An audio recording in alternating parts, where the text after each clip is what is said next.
Hello friends, my name is Guy and I'm a student of this new medicine for years now, and after observing my own body and corroborating it, I decided to make this video and give my 2 cents. So on this occasion I'm going to give a presentation on the Germanic New Medicine of Dr. Hamer. The medicine is complex, but this presentation will be introductory and basic. This presentation is an attempt to spread a knowledge that benefits us all, but is not a substitute for professional medical advice. The Germanic New Medicine, or GNM, is also called the 5 Biological Laws, and it is a model formulated by Dr. Hamer, which works 100% of the time in humans, animals, and plants. It is a biological reading of our body that includes a feeling related to our innermost survival. Firstly, Dr. Hamer called his new discoveries new medicine, but since there are many other methods and therapeutic approaches, he included the word Germanic, as he explained in some interviews before dying, not referring to the country itself and the nation of Europe, but referring to the old folk and Germanic culture from centuries ago, who lived much more connected to nature than our civilization. Let me say some obvious considerations before starting. The human body has its own intelligence. It is an autonomous system that works beyond our ego, beyond whether your I knows many things or not. We must recognize that we do not control its processes, and we suffer when we have symptoms because we don't know the cause. It should also be noted that we have been taught to see the body as if it were parts of a machine and not as something integral, with a multitude of interrelated layers and dimensions. The conventional medicine looks at the affected part, but not at the individual as a whole. Somehow, the model that is presented here considers a feeling prior to the symptoms, and its understanding gives us strength and peace.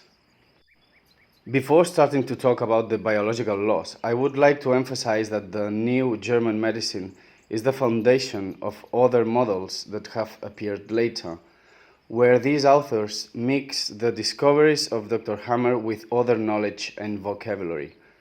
Here I want to underline that the NGM is the base of all these others.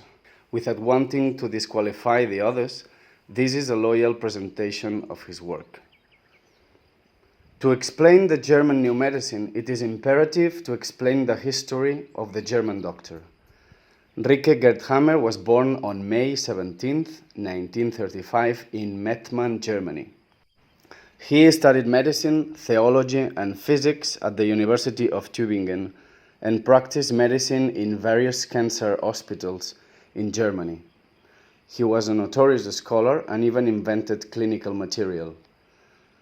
But it will not be until 1978 where a tragedy will change his life and led him to the discovery of the biological laws.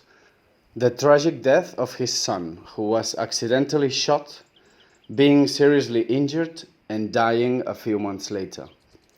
When experiencing this tragic event, he himself developed testicular cancer, and at the same time, his wife developed breast cancer, something that did not leave him indifferent, since he realized that it was too much of a coincidence that while experiencing the traumatic event of losing a child, he and his wife's reproductive organs were precisely affected. That is the moment when he realizes a specific relationship between the events and organs, and he could verify with the following years with all his patients. The explanation of his new model was absolutely crushed, since, as you will see later, it puts the entire medical and pharmaceutical industry in check. Hamer was persecuted, humiliated on TV and media. His medical license to practice was revoked. He was arrested and imprisoned twice, and he even received death threats. So his discoveries were very annoying for some people. He died in 2017 in Norway, where he lived in exile. Although all this fighting a scenario, his new medicine was verified in several universities in Europe. These verifications are documented and available on the internet. The 5 biological laws are what you see now on the screen, and we will start with the first, which he called the iron law of Kenza. He named it like this because it's solid as the iron. He realizes that there is a simultaneous relationship between the psyche, the brain, and the organ in question.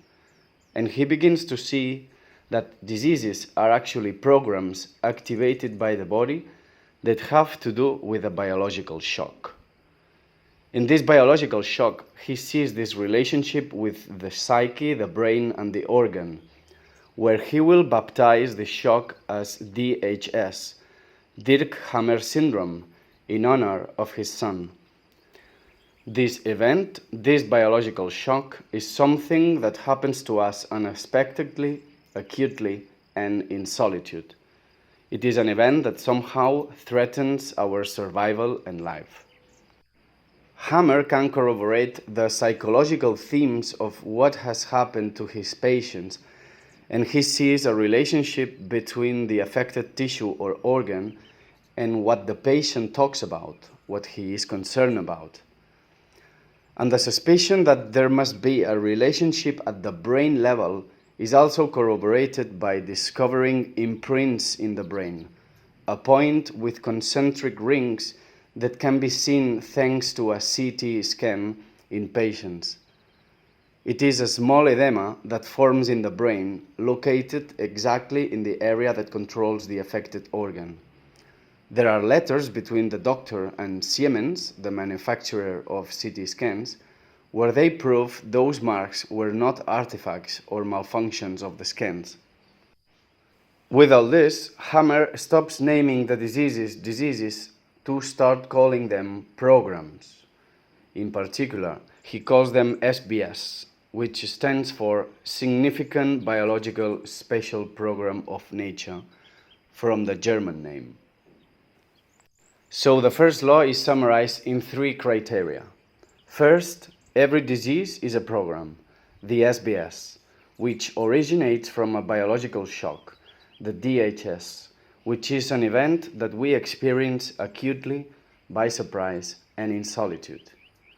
Second, as we will see later, the content of the conflict will determine which organ will be affected and from which area of the brain the program will be controlled. And third, all SBS works synchronously at the level of the psyche, brain, and organ. It must be understood that the DHS is a totally subjective and often unconscious experience. It is so fast that it is often missed. Hamer describes this DHS as if a goalkeeper misses taking a football penalty. He catches us off guard. And it's subjective. We can have, for example, 2 persons who experience the same event, for example, being fired, and 1 person developing a program and the other not. When the conflict occurs, our body, animal subconscious, associates in fractions of a second the event to a particular biological conflict theme. For example, loss of a territory, concern for the nest, abandonment of the herd, separation from a mate, loss of a calf, devaluation, attack by an opponent, threat of a starvation, and so on. It is our subjective feeling behind the conflict and our individual perception of it that determines which part of the brain will receive the shock and consequently what physical symptoms will manifest as a result of the conflict. In summary, speaking of the DHS, of the shock, it is not what I live, it is how I live it. It is an individual and subjective experience. That, in this model, we call it conflictual mass. The more conflictual mass, the greater the program will be. Let's move on to the second law, which is going to give us even more insight into the model. The second law is called the Biphasic law of diseases. As the name indicates, biphasic referring to 2 phases. In GNM, we are going to say that a SBS, a program, previously called disease, consists of 2 main phases, an active phase and a healing phase. What you see on the screen is the graphic that is used to visualize the SBS. On the left of the screen, we are in a balanced state that we called normotonia, homeostasis. So, we experience a DHS, the biological shock that activates the program, and we enter the active phase. Hamer calls this phase the cold phase, since generally for most of the programs, we will be worried or have the issue in our psyche, with little sleep, little hunger, and cold extremities. In general, the organ affected according to the theme of the conflict will be also affected, but in most cases we will not perceive it. The active phase is sympathicotonia related to the theme of the conflict. The active phase ends when a conflict resolution is experienced, which Hamer calls conflictolysis, abbreviated as CL. The body experiences a kind of a relief, completion of the problem. I purposely say the body lives, since often we are not going to notice these moments. Then we enter the healing phase that Hamer calls PCL, post-conflictolysis. As if it were a scale, the body, now that the conflict has been resolved, will regenerate all the tissues and organs affected by the corresponding theme. It is the phase that our culture knows as being sick. Hamer calls it the hot phase. It is when we have symptoms, when we have inflammation, pain, fever, tiredness, fatigue, hunger, and sleepiness. To understand it easily, the PCL phase is when we feel sick. The PCL phase is vagotonia related to the theme of. In the graph you can see how the second phase is made up of two subphases separated by a peak called epileptoid crisis, which is a sympathotonic reflex that the body makes in the progression of its recovery of the affected tissues and organs. To summarize the second law, with the most vital thing that we have to keep is, first, the programs have two phases, and second, in the active phase, we are in sympathicotonia, and in the healing phase, we are in vagotonia. Two things must be also taken into account. First, that we can be in the active phase or healing phase of multiple SBS at the same time. There are programs happening all the time. Remember the concept of conflictual mass? Well, for example, a pimple is a program with little conflictual mass, and a cancer is also a program with a big conflictual mass. There is a massive scale of degree. And second, a program may not always reach the end of its cycle, but may keep repeating itself if it encounters stimulation that causes to continually return to the active phase. Such a stimuli in GNM is called rails. The rails can be anything that makes the body to remember the conflict and that can cause the program to repeat. Let's remember that in a traumatic event, our unconscious records every detail of the senses in order to be more alert in the future for another possible danger. Let's use an example to better understand the progression of an SBS. A mouse encounters a cat.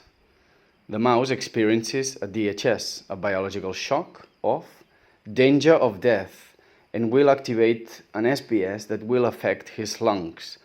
So his lung function will increase, since with more lungs, he is able to catch more air and will have a better chance of survival. While the mouse escapes, it will be in active phase. If he manages to reach his nest and escape from the cat, his biological conflict related to the danger of death will be solved, CL, conflictolysis, and will enter the healing phase. All that stress and all that extra lung that his body made to save life now has to be rebalanced back to normal, and the mouse, now in the healing phase, will have symptoms related to the destruction of that extra tissue, that extra lung, with its corresponding symptoms that we will see later. So, what is the biological meaning of the program that the mouse has lived through? Well, to catch more air, to run more, to overcome the danger. In the same way, what was the biological meaning of the cancers that Dr. Hamer and his wife developed while they held the death of their son? Well, to prepare the reproductive organs for more breeding, for more procreation. As we said before, the body operates besides our psychological ego and besides moral values of a society. As we begin to look at this model by Dr. Hamer, we see a new paradigm, a paradigm shift, and the way of seeing and understanding the body begins to change. The model is a revolution just for the fact of taking the idea of our internal experience, what we have felt. I must make a reminder, which is when we say felt, in here we are not referring to emotions or long-term feelings, but the DHS. It's a moment and it's short. Remember that we are in a biological world. The body operates with its motives external to the ego. With Hamer, it is seen that the disease is not something that comes from outside, that I can catch it randomly, but rather has to do with an experience that I have lived. Let's compare for a moment the old paradigm with this new paradigm. Instead of disease, it is a program with a meaning. Instead of external danger, infectious diseases that comes from the outer world, the origin comes from within, from an individual subjective experience. Instead of being randomly sick because bad luck, it has a meaning, a purpose. Instead of tumors, instead of something broken in me, they are tissues whose function is being increased or decreased for a purpose, to overcome a danger. As we will see later from this paradigm, there are no benign or malignant tumors, nor does cancer exist as an incurable disease with its gigantic social weight placed on it. From this paradigm, we see tissues and organs that are altered to increase or decrease their function. Instead of fighting the symptoms and wanting to get rid of them, we accompany them and we live with them, because we know we will get back to normal, because that's what the body does. It heals itself. Let's go for the third law, which is called the ontogenetic system of diseases. So ontogenetic means biological development. In this law, we will see the differences that exist at the brain level according to the theme of the conflict. Where will the focus of Hamer impact in the brain according to the theme? For this, we have to visualize our brain as something that goes from the inside out. Thanks to Dr. Hamer's research and the science of embryology and being able to verify it with his patients, Hamer divides and classifies the conflict themes according to the different areas where the Hamer focus will be located, the imprint in the brain. Thus, he calls these areas embryonic layers, which will be the endoderm, the mesoderm, and the ectoderm. It is a progression from the inside out, from the most vital and essential for life, for survival, towards themes that are less vital but more complex. The endoderm, in yellow, is the embryonic layer controlled by the brainstem, and its themes will have to do with what is most vital for life at a biological level, which will be morsel and its movement, the digestive system and peristalsis, procreation and breeding. They will be conflicts of prey and survival.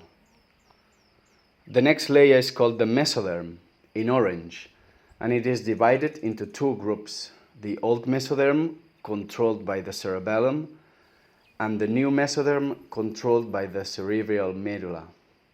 The themes of the biological shocks that will affect the old mesoderm will have to do with attacks against integrity in a vital sense. So conflicts of feeling attacked, disfigured, conflicts of concern, since the function of these organs has to do with protection, while those of the new mesoderm will have to do with impotence of movement, devaluation, not feeling capable, since the function of these organs and tissues has to do with the internal structure that allows movement to live. They are going to be shocks of devaluation, since we feel devalued in front of the movement necessary for life, feeling that one fails or is not capable. And the ectoderm, in red, is controlled by the cerebral cortex, and its themes will have to do with distinction between masculine and feminine behaviors within the territory. There are going to be social conflicts of danger or conflict within the territory, of interactions with others, conflicts of separation.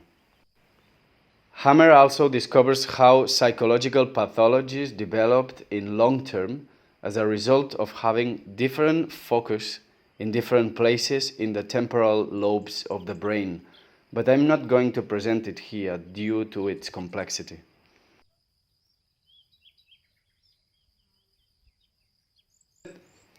The concept of morsel, of dying of thirst, starvation, or danger of death, belongs to the world of the endoderm. It is vital, it is primary for life, and it will be shared by many species of animals. However, themes of, for example, danger within the territory or loss of territory are going to be themes that extend to a more herd-like beings, more inherent to mammals. Perhaps you have been thinking for a while what I'm going to explain next. Morsel, for a tiger, is going to be its prey, but obviously morsel for us, humans, is not going to be another mammal seen as a prey. We need to find its corresponding symbology. Morsel for us will be perhaps a job offer, a unique and temporary opportunity, an inheritance, etc. Since human beings are capable of thinking symbolically, we can experience biological conflicts in a figurative sense as well. For us, an attack conflict can be caused by an offensive comment. A territorial loss conflict can be caused by an unwanted movement where we live. A hunger conflict caused by a loss of income. A sexual conflict when our partner mates with another person. A conflict of devaluation caused by a regular verbal abuse. Or a conflict of fear of death due to the shock of a cancer diagnosis. The explanation of the third law leads us directly to the fourth law, which is called the ontogenetic system of microbes, which is, for each embryonic layer, we will find a different microbial activity. Tuberculosis fungi and mycobacteria, bacteria, and supposed viruses, if they exist, will be responsible for increasing or reducing tissues activated by SPS. They are going to be like the workers we find in situ when we are in a program. If we group the embryonic layers into only two groups, the old brain and the new brain, we will see that when we are in the active phase, the old brain increases function and there is cell proliferation. And when we enter into solution phase, there will be a reduction in function and tissue through tuberculosis processes. While for the new brain it will be reversed. In the active phase, function is reduced and tissues are reduced through ulceration. And in the solution phase, function returns and tissue is repaired through bacteria and viruses.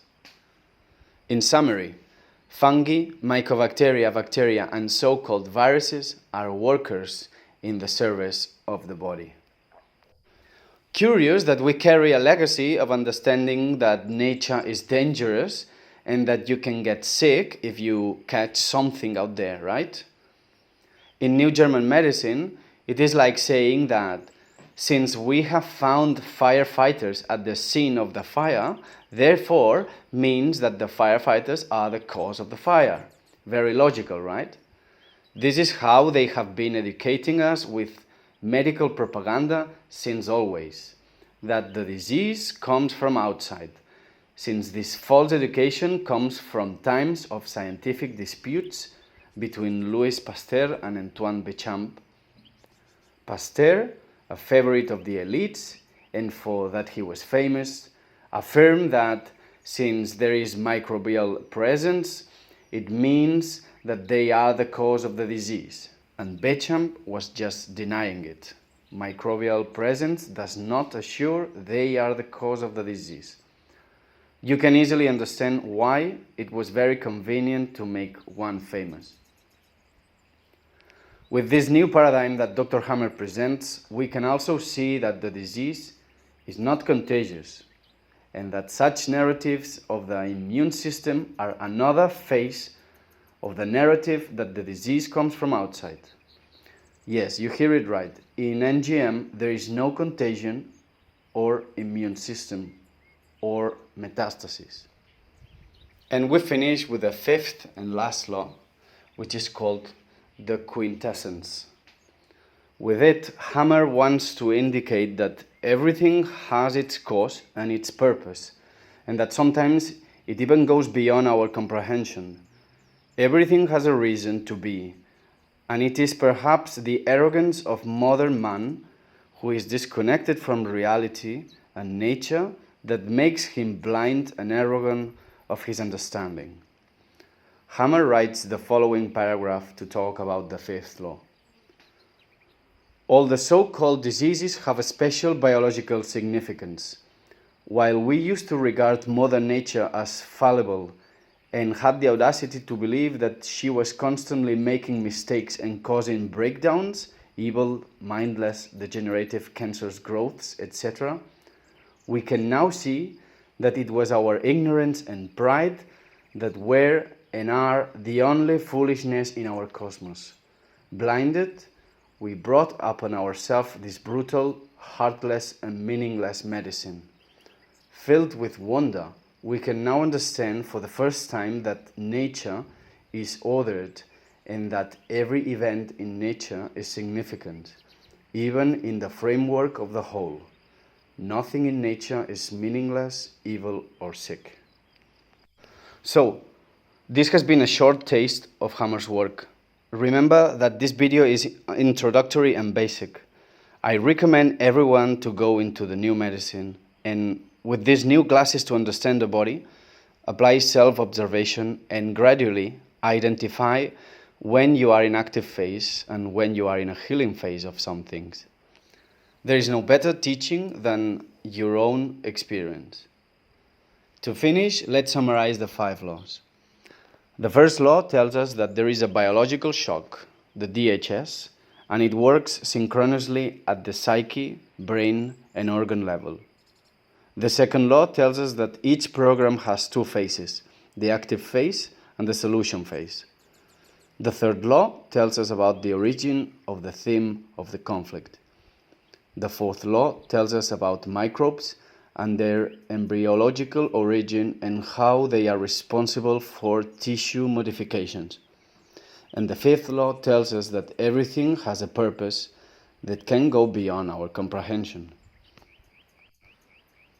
To finish, let's do an example of what a session with a therapist or a companion of NGM would be like. The task of the therapist would be to, based on questions, help the consultant to identify the moments of conflict resolution and DHS. Since it does not consist in eliminating the disease or the symptoms that is bothering the consultant, but in understanding the reasons of the body, it will be a slow and qualitative task of accompanying, explaining, informing, and educating, so that the consultant applies that observation to his life, and at best, not repeat the program or decrease its intensity.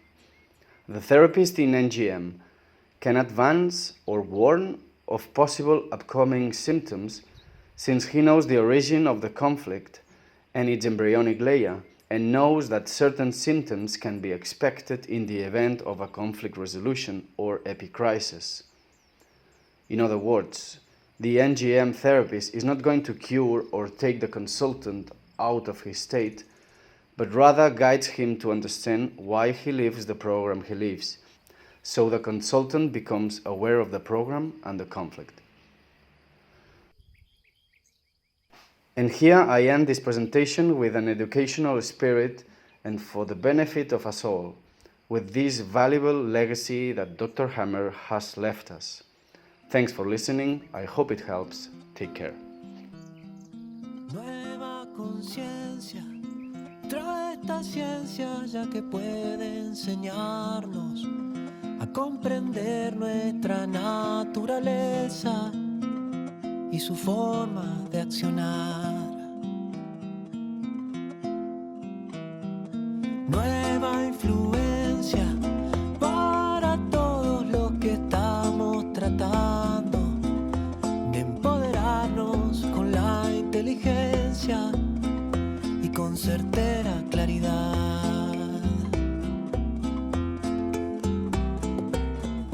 Es muy sensata y resumiendo, si hay un conflicto y es resuelto, aparece un síntoma y luego a descansar, que el cuerpo solo va a sanar.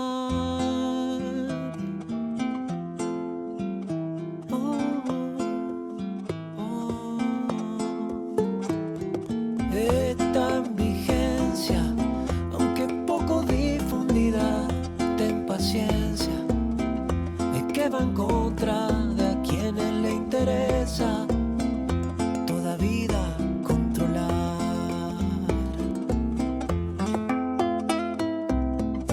Es muy sensata y resumiendo, si hay un conflicto y es resuelto, aparece un síntoma y luego a descansar, que el cuerpo solo va a sanar.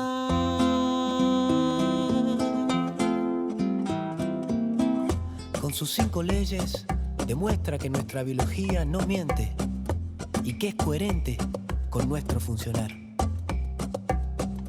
Por eso que esta nueva ciencia curativa, en su esencia, es pura sabiduría, sabiduría ancestral.